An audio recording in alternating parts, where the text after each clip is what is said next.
The observation deck of the Zephyrian cruiser Bloodfang hummed with malicious energy as Captain Vextar studied the primitive blue planet rotating slowly beneath them.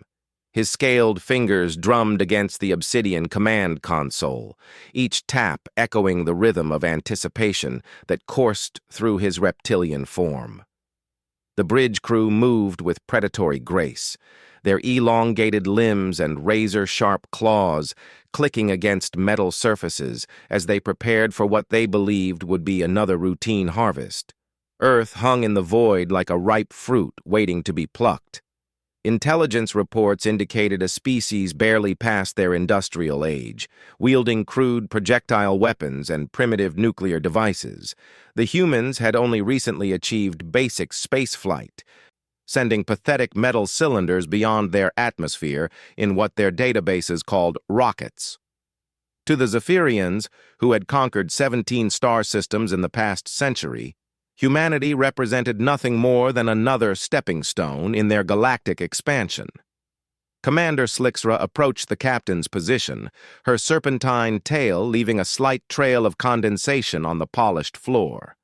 Her voice carried the characteristic hiss of her species as she spoke. "Captain, our scouts report the humans have detected our approach. Their primitive radio transmissions are filled with panic. Some are attempting to launch their crude missiles, but our shields register them as less than insect bites."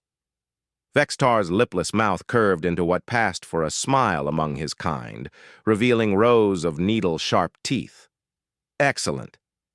Fear makes the harvest more efficient. Have our ground teams prepared the collection protocols?" The massive viewing screen shifted to display tactical readouts of major human population centers. Cities sprawled across continents like bacterial colonies, their inhabitants scurrying about in patterns that seemed chaotic to the ordered Zephyrian mind. The captain's amber eyes gleamed with satisfaction as he observed the primitive defensive attempts, fighter jets circling uselessly, ground-based artillery pointing skyward like the futile gestures of insects. Sub-Commander Thraxon materialized at Vextar's side, his cybernetic implants glowing softly against his dark scales. "Sir, we've identified optimal extraction sites. The larger population centers will yield the most specimens. Our analysis suggests we can collect approximately 50 million units within the first phase alone." The bridge fell silent, except for the steady thrum of the ship's engines. 50 million humans would be processed into biomass, their neural patterns extracted for the Zephyrian Empire's vast consciousness databases, and their genetic material cataloged for future experimentation. It was a procedure the crew had performed countless times across dozens of worlds. Lieutenant Kixla looked up from her sensor station, her forked tongue tasting the air as she processed incoming data. "Captain, there's something unusual in the electromagnetic spectrum. The humans appear to be broadcasting on multiple frequencies simultaneously. The patterns are irregular." Vexatar's attention sharpened. In his experience, most primitive species either fell into despair or launched futile attacks when faced with inevitable conquest. Unusual behavior often indicated hidden defensive capabilities or the presence of more advanced technology than initial scans suggested. "Display the transmissions," he ordered. The main screen flickered, replacing tactical data with a cascade of human communications. Radio waves, television broadcasts, and primitive internet signals painted a picture of a species in chaos. News anchors spoke in trembling voices about unidentified objects in Earth's orbit. Military commanders barked orders over encrypted channels. Social media platforms overflowed with prayers, final messages, and desperate attempts to contact loved ones. But among the cacophony, one signal stood out. It originated from a small settlement in what human maps designated as rural Nebraska. Unlike the panicked transmissions flooding the airwaves, this signal carried a strange quality, a rhythmic pattern that seemed almost musical, yet alien in its mathematical precision. "Enhance Sector 77 Alpha," Vextar commanded. The audio feed isolated, and through the bridge, speakers came the sound of a human child's voice. The words were in the local language, but the ship's translation matrix quickly converted them to Zephyrian understanding. And the monsters came down from the sky with teeth like broken glass and eyes like dying stars. But the little girl wasn't afraid because she knew her daddy was coming home from the war beyond the stars. And when daddy comes home, the monsters learn why humans don't stay down when you knock them over. The voice was young, perhaps equivalent to a Zephyrian hatchling of 8 cycles. But there was something in the cadence, something in the way the words flowed together that made several bridge officers shift uncomfortably. The child seemed to be telling a story, but the mathematical precision of her speech patterns suggested something deeper than mere narrative. Slixra's scales rippled with unease. "Captain, should we prioritize that sector for immediate extraction? Unusual vocalization sometimes indicates psychic potential among primitive species." Before Vextar could respond, the child's voice continued, and this time her words carried across the bridge with crystalline clarity that made the translation matrix unnecessary. She was speaking in perfect Zephyrian. The big ships came with their hungry mouths and empty hearts, thinking the little world would be easy to swallow. But worlds with children who tell stories are never as helpless as they look. Every officer on the bridge turned to stare at the captain. Vextar's claws extended involuntarily, scraping against the command console. In 300 years of conquest, no primitive species had ever demonstrated immediate linguistic adaptation. The child wasn't just speaking Zephyrian. She was using advanced grammatical structures that took most adult Zephyrians decades to master. "Sir," Kixela's voice carried a tremor of uncertainty, "the signal is strengthening, and it's changing." The child's voice now seemed to come from multiple sources simultaneously. Sensor readings indicated the transmission was being amplified and repeated across thousands of locations on the planet's surface. Somehow, a single human child's story was being broadcast through infrastructure that shouldn't have possessed the capability for such coordination. "The monsters thought they were very clever with their big ships and sharp teeth," the voice continued, now carrying harmonics that made the bridge lighting flicker. "But they forgot the most important rule about hunting. Always check if your prey has family." Vextar's amber eyes narrowed as he studied the sensor readings. Something was wrong. The human planet's electromagnetic signature was shifting, displaying energy patterns that defied their initial assessments. Deep scans revealed a network of quantum entanglement points distributed across the surface, technology that shouldn't have existed on a world this primitive. The child's story continued, but now it seemed to be describing events that were happening in real time on the bridge of the Bloodfang. She spoke of scaled creatures with amber eyes growing nervous, of advanced warriors beginning to question their assumptions, of predators realizing they might have wandered into a trap disguised as easy prey. "Sir," Subcommander Thraxon's cybernetic implants flashed urgently. "Our deep space sensors are detecting anomalous readings at the edge of the system. Multiple signatures moving at superluminal velocities." The captain's blood turned cold. Superluminal travel required technology far beyond what their scouts had observed on Earth. Yet the child's voice continued with that same innocent cadence, telling her story as if she were simply entertaining friends rather than broadcasting across interstellar space. And when the little girl finished counting down from 10, her daddy's friends started coming home from their long trip to the places where light bends and time forgets how to count. On the tactical display, new contacts materialized at the system's perimeter. Ships, if they could be called ships, that seemed to exist in multiple dimensions simultaneously. They moved with impossible grace, their forms shifting between solid matter and pure energy as they approached through space-time distortions that made Zephyrian sensors scream in confusion. The child's voice reached a crescendo, and for the first time since the transmission began, she addressed the Zephyrian fleet directly. "Hello, monsters. My name is Sarah Chen, and I'm 7 years old. I live in Nebraska with my mom and my little brother Tommy. My daddy went away on a very important trip before I was born, but he promised he would always come back if anyone tried to hurt his family. Would you like to hear the rest of my story? Captain Vextar stared at the approaching signatures on his tactical display, each one representing technology that dwarfed his entire fleet's capabilities. The human child's transmission continued, but now it carried undertones of quantum encryption that his most advanced communication officers couldn't begin to decipher. For the first time in his long career of conquest, Vextar began to understand that his fleet might not be the predators in this scenario. They might be the prey. The small human girl's voice echoed across the bridge one final time before the transmission ended. "He's coming to fetch me now, and he's bringing all his friends."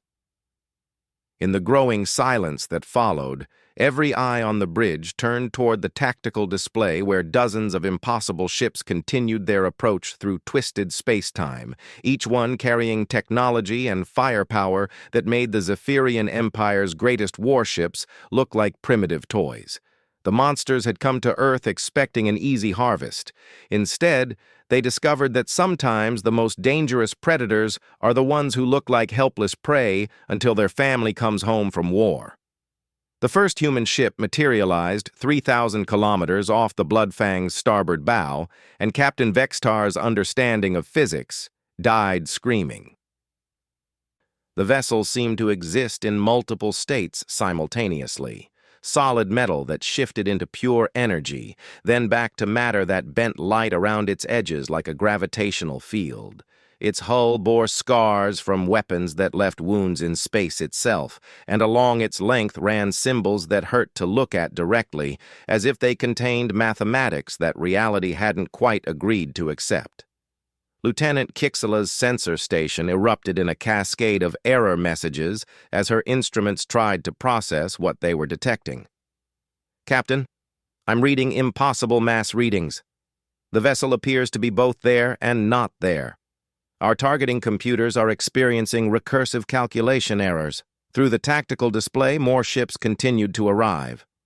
Each one was different. Some appeared as crystalline structures that sang with harmonic frequencies. Others resembled living organisms that had been transformed into vessels capable of traveling between stars.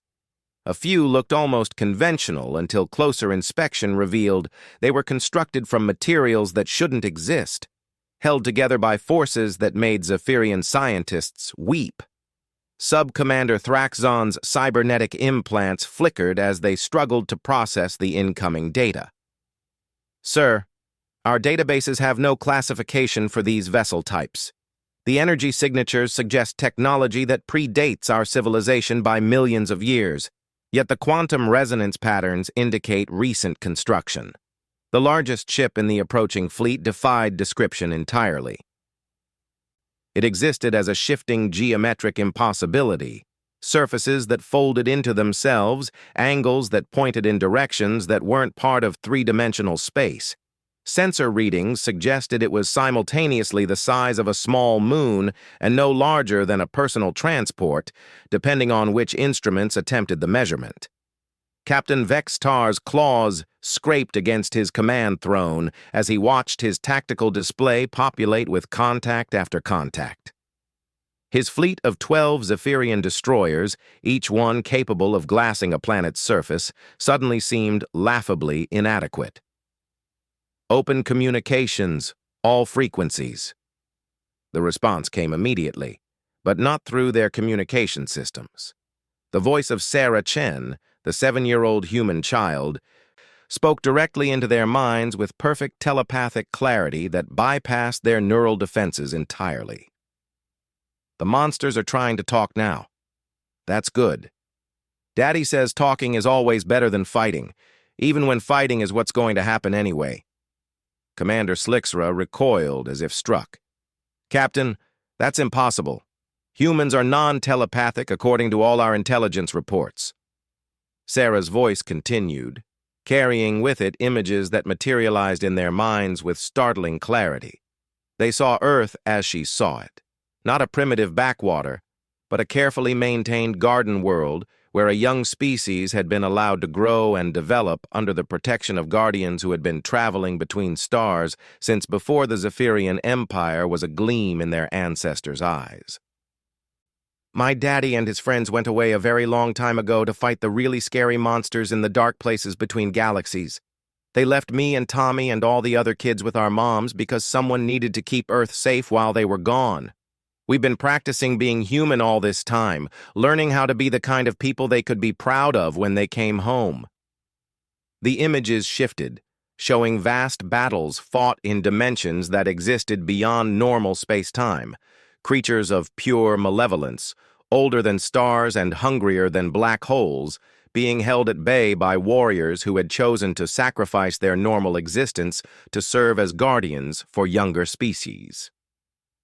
The Zephyrian officers watched in growing horror as they realized they were looking at conflicts that made their own interstellar wars seem like children's games.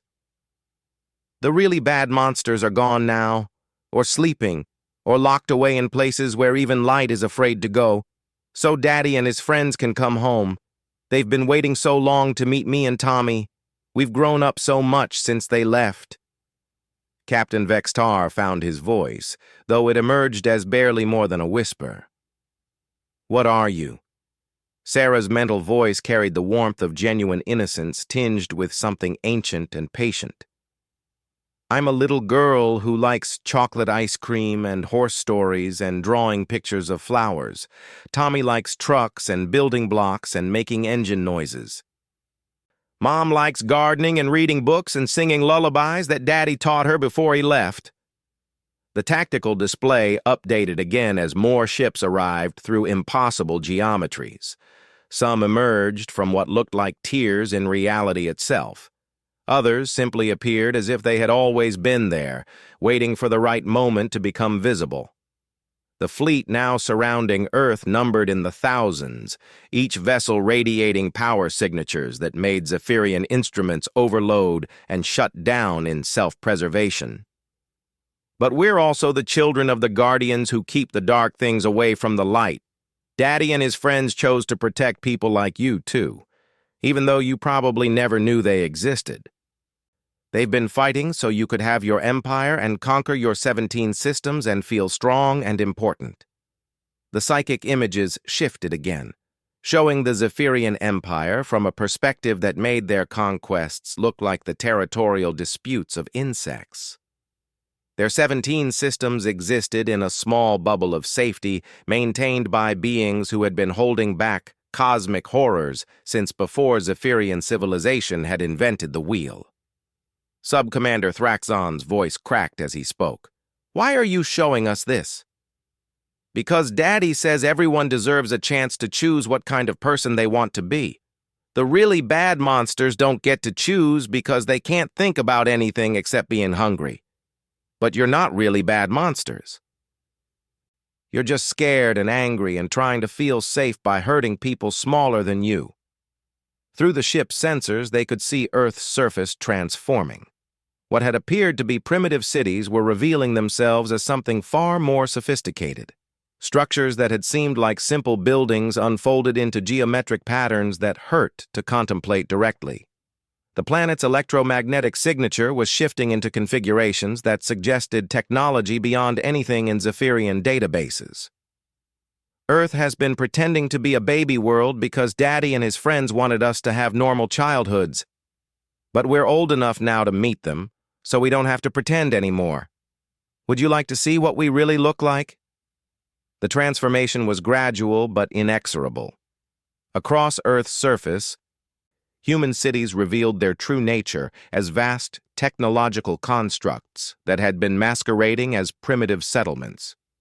The planet's atmosphere began to shimmer with energy fields that created aurora patterns visible from space. Ocean surfaces reflected lights that seemed to come from dimensional depths rather than the system's star. Captain Vextar realized his crew was looking at him with expressions of dawning terror. His tactical officer was quietly weeping, and his communications specialist had begun the ritual prayers Zephyrians offered before expected death. The display showed their fleet completely surrounded by vessels that could have destroyed them individually or collectively without apparent effort. Yet the human child's voice remained gentle and patient. "Daddy's ship is the big one that looks like it's folded wrong. He's been waiting so long to come home and meet me properly. He says he has presents for me and Tommy, things he made in the places between stars where the physics are different." The largest ship in the fleet began to change, its impossible geometries shifting into configurations that were slightly less painful to observe. Along its hull, symbols glowed with soft light that somehow conveyed meaning directly to their minds. Words in no language, but somehow perfectly comprehensible. They spelled out a name: Harbinger of Dawn. "He also says he's very disappointed in you monsters for trying to hurt his family while he was away. He worked very hard to make sure Earth was safe, and you almost spoiled the surprise." The temperature on the bridge seemed to drop several degrees as the implications settled over the Zephyrian crew. They had attempted to attack what they believed was a defenseless world, only to discover they had been targeting the protected family of beings capable of casual interstellar warfare on a scale that dwarfed their comprehension. Commander Slixra stepped forward, her voice trembling. What do you want from us?" Sarah's mental voice carried the same tone she might use when explaining something obvious to a confused adult. "I want you to say you're sorry and go home and think about whether hurting people smaller than you really makes you feel as good as you thought it would. And Daddy wants to have a conversation with whoever told you it was okay to come here and try to harvest his family." The main view screen activated without any Zephyrian input, displaying the bridge of the Harbinger of Dawn. The figure that appeared defied easy description, humanoid in basic structure, but clearly transformed by forces that had reshaped reality around him. His eyes held the depth of someone who had seen the birth and death of galaxies, yet his expression carried the infinite patience of a father who had been away from home for too long. When he spoke, his voice carried harmonics that made the ship's hull resonate like a musical instrument. "Hello there. I believe you've met my daughter Sarah. She's grown up quite a bit since I last saw her. I'm very proud of how articulate she's become." Captain Vextar tried to speak, but found his voice had abandoned him entirely. The being on the screen smiled, an expression that somehow managed to be both gentle and terrifying. "I think we should talk about your intentions regarding my family and my world. Sarah tells me you came here planning what you call a harvest. I'd like to understand exactly what that term means in your cultural context."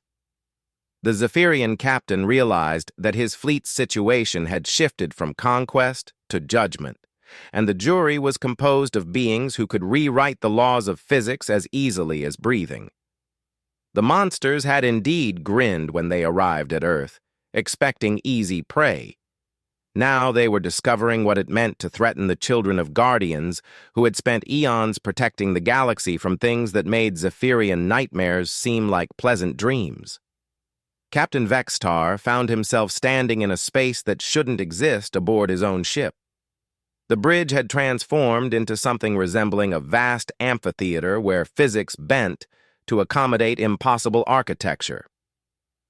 His crew stood beside him, their expressions ranging from terror to wonder as they processed their surroundings. The Zephyrian captain realized they had been transported somewhere between realities, where conversations could take place without the constraints of normal space-time. The being who called himself Sarah's father materialized before them, his form more stable now but no less intimidating. Behind him, other figures began to appear. Humans transformed by eons of warfare in dimensions where the rules of existence were mere suggestions.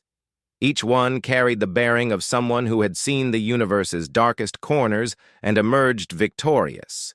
Yet their eyes held the warmth of parents eager to return home to their families. Let me explain what a harvest means to us, Vextar said, his voice steadier than he had expected. We identify primitive worlds with suitable biological material.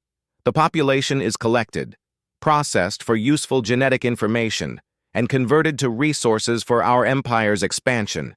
It's standard procedure for species below Class 7 technological development. Sarah's father nodded slowly, his expression thoughtful rather than angry. And how many worlds have you harvested using this standard procedure? 17 systems, 43 inhabited worlds, approximately 12 billion individual biological units. Vextar spoke the numbers that had once filled him with pride, but in this impossible space, they sounded hollow and shameful. 12 billion sapient beings, the Guardian corrected gently. 12 billion individuals with families, dreams, cultures, and unique perspectives on existence. 12 billion voices silenced to fuel an empire's expansion. Around the amphitheater, more Guardians materialized. Each one represented thousands of years fighting cosmic horrors that threatened all life in the galaxy. Their presence created a weight of judgment that pressed down on the Zephyrian officers like atmospheric pressure from a gas giant. Sub-Commander Thraxon stepped forward, his cybernetic implants dimming in the presence of technology that made his enhancements seem primitive. We didn't know.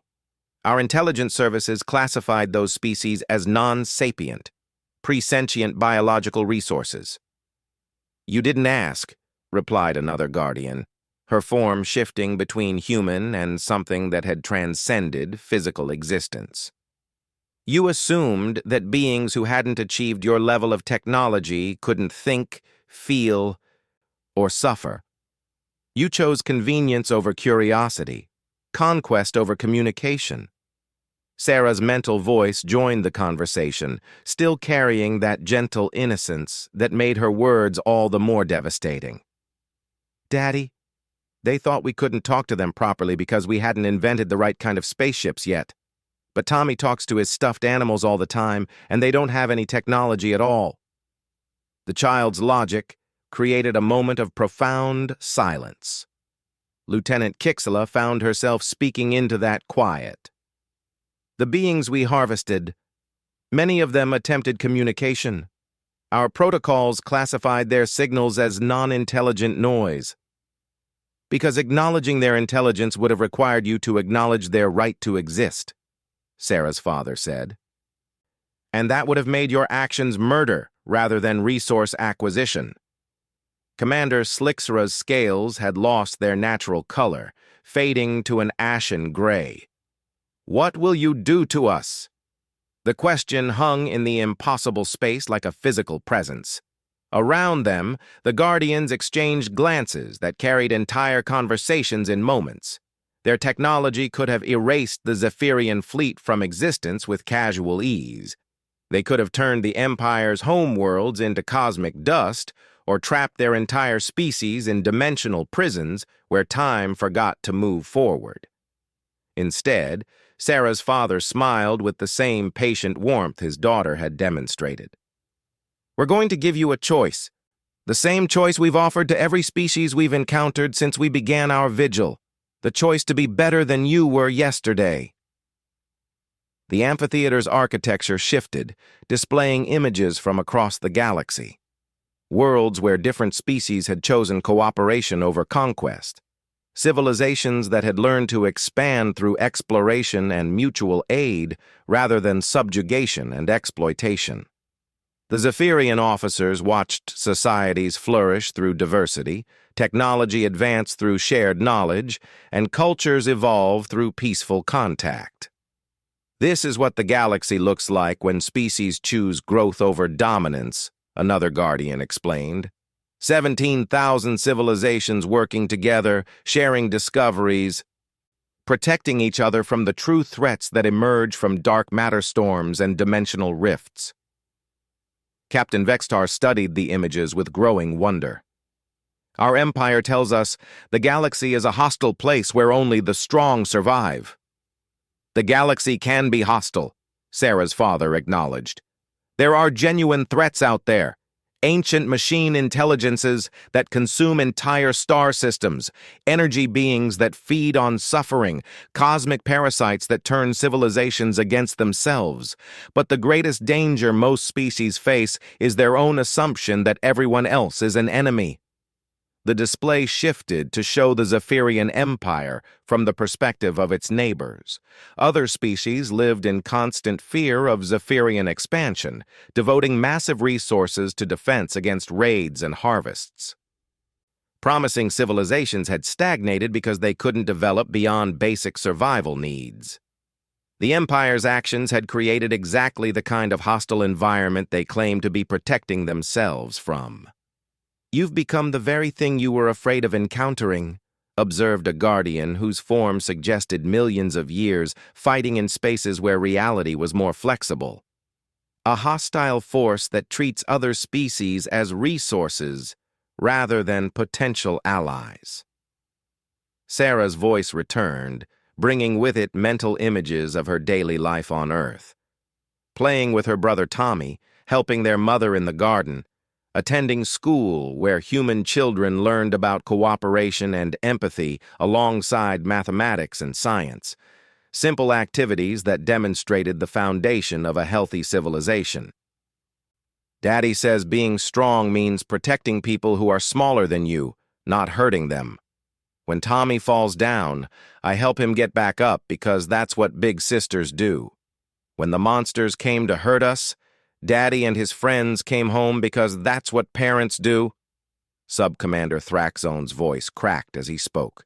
"What choice are you offering us?" The amphitheater transformed again, showing two possible futures. In one timeline, the Zephyrian fleet departed Earth's system and returned to their empire with news of humanity's true nature.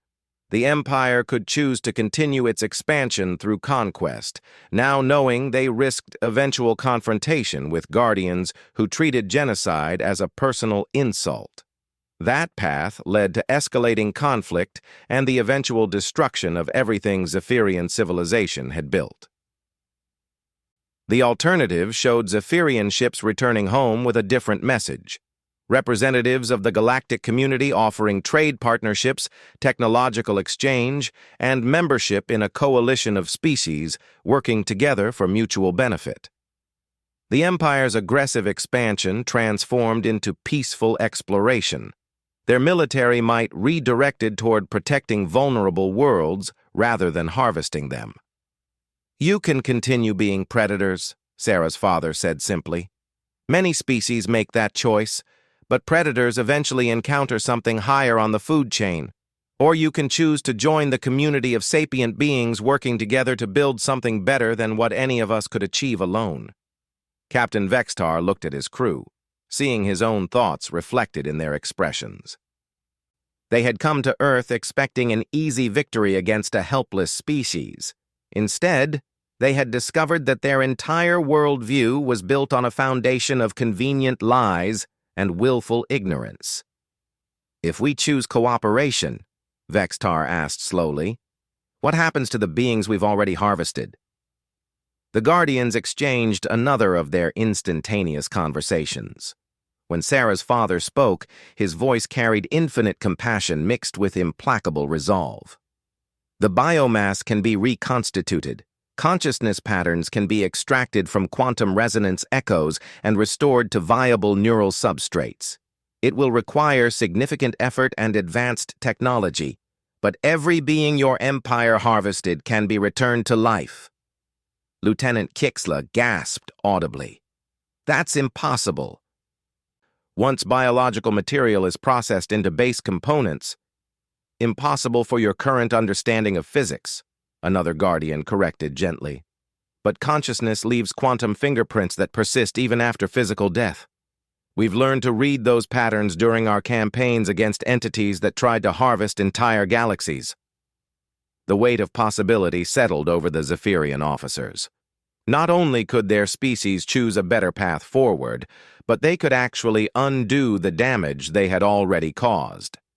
12 billion murdered beings could live again, could rebuild their civilizations, could choose their own paths among the stars. "There is one condition," Sarah's father added, his tone carrying gentle finality.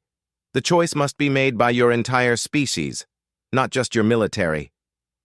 Every Zephyrian citizen must understand what their empire has done and vote to change course willingly. We won't impose peace through conquest. That would make us exactly what you thought you were defending against." Commander Slixera stepped forward, her voice steady despite her obvious emotional turmoil. "How long do we have to make this choice?" "As long as it takes," Sarah's mental voice replied, carrying images of infinite patience. "Daddy and his friends waited millions of years for the really bad monsters to make the right choice. The bad monsters chose to keep being hungry and scary, so Daddy had to put them in timeout forever. But you're not really bad monsters. You're just confused about what makes someone strong." The amphitheater began to fade around them, reality reasserting its normal constraints as the Guardians prepared to return them to their ship.